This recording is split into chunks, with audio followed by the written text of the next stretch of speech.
Hello मेरे प्यारे दोस्तों। तो आज का जो टॉपिक है महाकाव्य और खंडकाव्य में अंतर।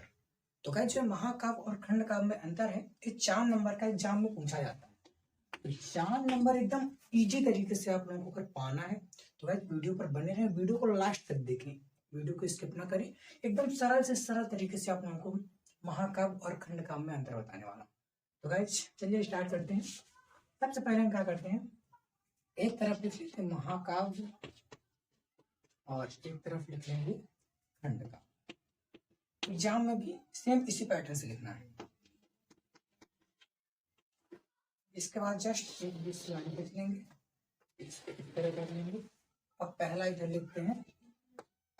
जो महाकाव्य होता है वो क्या होता है, किसी के जीवन का संपूर्ण वर्णन, यानी कि पूरा जो जिसकी लाइफ थी, पूरा उसकी लाइफ में जो जो हुआ उसका पूरा वर्णन इसमें क्या आता है, महाकाव्य में क्या आता है। तो यहाँ पास क्या हो जाएगा, किसी के जीवन का संपूर्ण वर्णन, संपूर्ण वर्णन मिलता है। यानी महाकाव्य में क्या होता है, किसी के जीवन का संपूर्ण वर्णन मिलता है, और खंड काव्य में क्या होता है, किसी के जीवन की किसी एक घटना का वर्णन मिलता है। तो यहाँ पास क्या हो जाएगा, जीवन की एक घटना का वर्णन मिलता है। अब दूसरा क्या हो गया, अब एक चीज ये भी ध्यान देना है। तो पहला तो हो गया जीवन का संपूर्ण वर्णन, तो पहला वाला कैसे याद करेंगे, यानी कि इसमें संपूर्ण जो जीवन है उसका, तो उसमें क्या क्या हो, उसका पूरा वर्णन मिल रहा है किसमें, महाकाव्य में। तो महाकाव्य में किसी के जीवन का संपूर्ण वर्णन मिलता है, पहला पॉइंट। अब सेम इसी का अपोजिट खंड काव्य में क्या होता है कि जीवन के किसी एक घटना का वर्णन मिलता है। अब दूसरा क्या होता है, महाकाव्य बड़ा होता है, महाकाव्य बड़ा होता है। अब जाहिर सी बात है कि जब किसी के जीवन का संपूर्ण चित्रण किया जाएगा तो भाई बड़ा तो होगा कि यहाँ जन्म लिया फिर यहाँ से यहाँ गया, तो ऑलरेडी महाकाव्य बड़ा होता है। अब इसी का अपोजिट, जब किसी की एक घटना का, मान लीजिए कोई जा रहा था सतना या फिर किसी भी जिले में जा रहा था, तो वो रास्ते में कोई घटना हो गई तो उसका वर्णन किया जाता है। तो छोटी सी घटना होगी, तो यानी इसमें क्या होगा, खंड काव्य कैसा होगा, छोटा होगा। तो इसका दूसरा क्या हो जाएगा, खंड काव्य छोटा होगा। अब थर्ड क्या है हमारा, पात्र मतलब इसमें रोल कौन कौन कर रहे हैं। तो जो महाकाव्य है तो इसमें क्या होगा, बहुत सारे रोल करेंगे, यानी इसमें पात्रों की संख्या क्या होगी, अधिक होगी। तो यहाँ पास क्या हो जाएगा,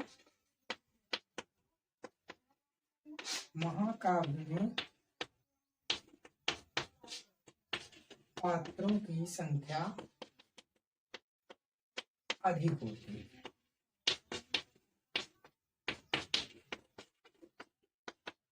और खंड काव्य में क्या होता है, सेम इसका उल्टा, एक सेम लिख देना और दूसरा खंड काव्य उसका अपोजिट उल्टा बिलोंग।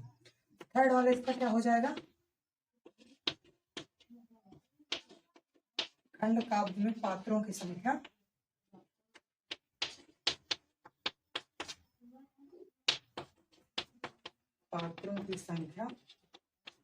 कम होती है।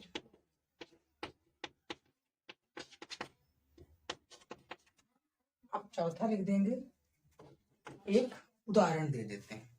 तो महाकाव्य का एक उदाहरण यहाँ पास हो जाएगा, उदाहरण है रामचरितमानस।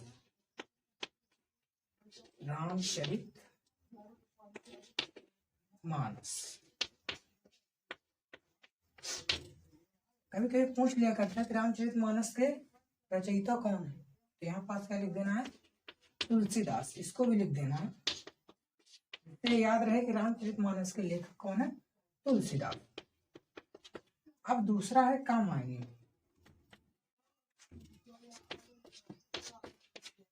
कामायनी। कामायनी महाकाव्य को किसने लिखा है? जयशंकर प्रसाद।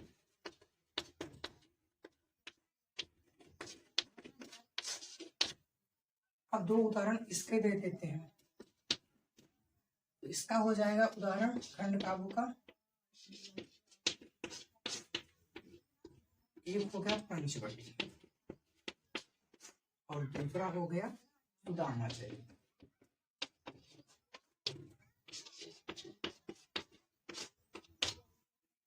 अब गाइस लिख तो दिया पूरा, अब इसको याद कैसे करेंगे?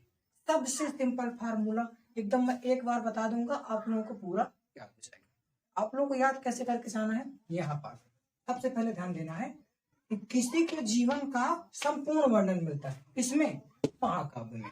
तो यहाँ पास ध्यान रखना है कि जीवन का जो है संपूर्ण वर्णन मिल रहा है, इतना ध्यान देना है। यानी जो इसका जीवन है तो उसके जीवन का पूरा वर्णन किसमें मिलता है? महाकाव्य में। दूसरा इधर जो है खंड काव्य, तो सेम उसका उल्टा, जीवन की किसी एक घटना का वर्णन मिल रहा है। दूसरे वाले में क्या याद रखना है? महाकाव्य कैसा होता है? बड़ा होता है। मेन पॉइंट उठा लो, इसको उठा लो। महाकाव्य बड़ा होता है और खंड काव्य छोटा होता है, बस। इसमें से क्या हो जाएगा? तो महाकाव्य में पात्रों की संख्या अधिक, इतना पात्रों की संख्या जो है अधिक होती है इसमें, महाकाव्य में। और खंड काव्य में पात्रों की संख्या कम होती है। उदाहरण दे देना रामचरितमानस का और कामायनी का, और इसमें उदाहरण दे देना खंड काव्य में पंचवटी और सुदामा चरित। इस प्रकार गाइस आप लोगों को याद करना, एक बार फिर से समझ लीजिए कैसे याद करना है। इसमें क्या हो जाएगा? जीवन का संपूर्ण चित्रण किसमें मिलता है? चित्रण या वर्णन एक ही चीज है, तो जीवन का संपूर्ण वर्णन मिलता है महाकाव्य में। फिर इसमें क्या होता है? जीवन की किसी एक घटना का वर्णन मिलता है। और इसमें क्या होता है? महाकाव्य बड़ा होता है, खंड काव्य छोटा होता है। महाकाव्य में पात्रों की संख्या अधिक होती है, खंड काव्य में पात्रों की संख्या कम होती है। उदाहरण रामचरितमानस, कामायनी। इधर उदाहरण पंचवटी, सुदामा चरित। तो इस प्रकार गाइस मैंने पूरा बता दिया है, और एग्जाम में 4 नंबर में पूछा जाता है, 4 नंबर में पूछे जाने वाला क्वेश्चन है। तो गाइस अगर वीडियो अच्छी लगी तो वीडियो को लाइक कर दो, चैनल पे नए हैं तो चैनल को जरूर सब्सक्राइब कर दें।